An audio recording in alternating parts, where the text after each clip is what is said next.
Senator Cory Booker may be stuck at the back of the pack among Democratic presidential candidates, but in his home state of New Jersey, he's winning the race for campaign contributions, having raised over $3 million from New Jersey residents, according to a Rutgers I-Team review of federal campaign finance records. Only the Democratic powerhouse California has donated more money to his presidential bid. By comparison, Democratic frontrunners like Joe Biden, Bernie Sanders, and Elizabeth Warren have raised far less, and the incumbent candidate President Trump has raised about $950,000. So who is supporting Booker? Even though he routinely calls for economic justice, especially for marginalized communities, the former mayor of Newark has come under fire for his financial ties to pharmaceutical companies and special interest groups that, according to his critics, have influenced the senator's actions in Washington. Even as he is claimed to have cut these ties, his campaign records tell a different story. In the 2014 election cycle, Cory Booker's first as senator, he was the top recipient of money from Wall Street, as well as several other industries and interest groups, among all senators, even beating out Republican Mitch McConnell. This is extremely unusual for a new senator. Booker was also the top recipient from Israeli interest groups and PACs. NORPAC, an Israeli interest group located in Englewood Cliffs, has consistently been one of the top financial contributors in New Jersey over the years, raising money for candidates such as Senators Mitch McConnell and Dan Crenshaw, and have lobbied for bills such as the Israel Anti-Boycott Act. They have also been Booker's second biggest financiers over his career.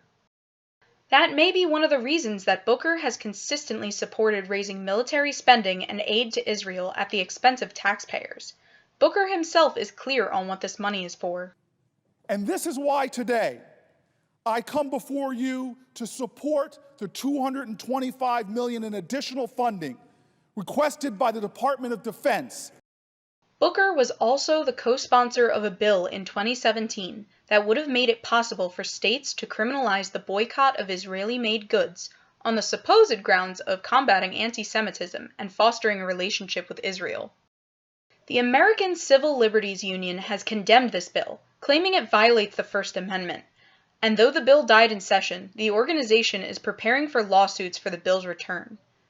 Cory Booker remains a staunch advocate for Israel. In the beginning, it was like, oh my god, this fresh progressive candidate, and then now that he's getting more into politics, he's just losing that progressiveness. Yeah.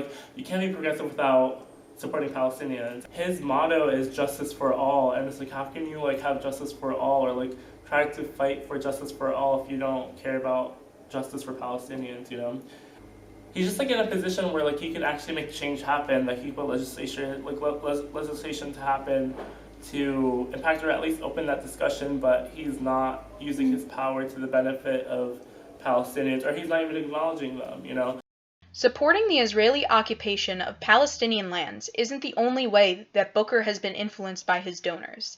The senator is notorious for his donations from pharmaceutical companies over the years, with contributions totaling an approximate $350,000 since he took office in 2013. This has led to him standing against many other Democrats in votes that would control the greed of the pharmaceutical industry.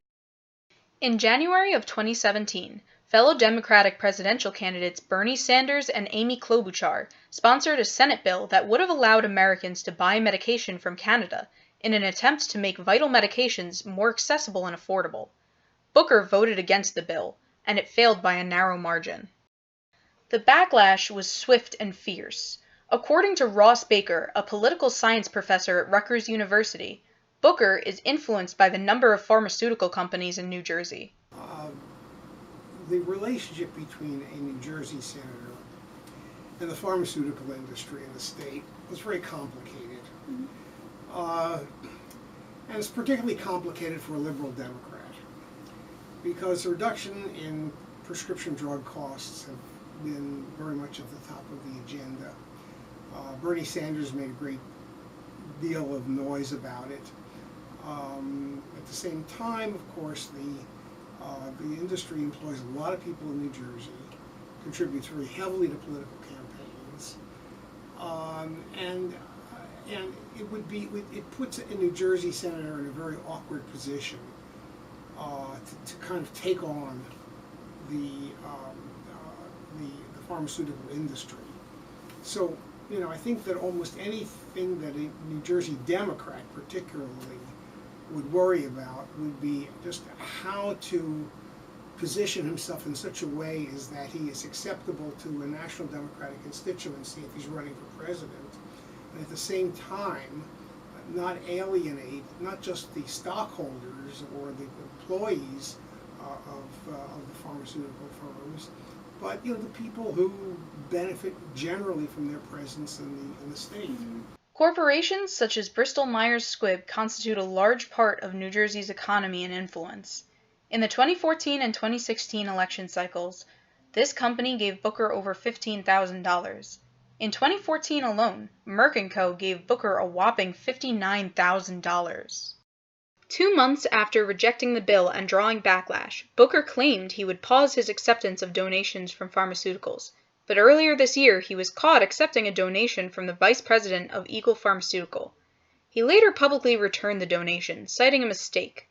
We attempted to contact a representative on Booker's team, but did not receive a response. Booker's contributions from pharmaceuticals have fallen since 2017, but he's still drawn over $44,000 in donations from the pharmaceutical and health industries during his presidential campaign. Senator Booker has had the support of New Jersey since he was elected mayor of Newark in 2006. Over the years, he has raised millions from individual donors in support of his platform, yet he bows to his big donors when it comes to a vote. If, as I both think and expect, that he will end up as the vice presidential nominee for the Democrats, you know, that takes him out of the Senate, and then that financial picture changes quite substantially. Now, if he's not on the ticket and goes back to the Senate, I think that he will rethink that refusal to take the pharma money.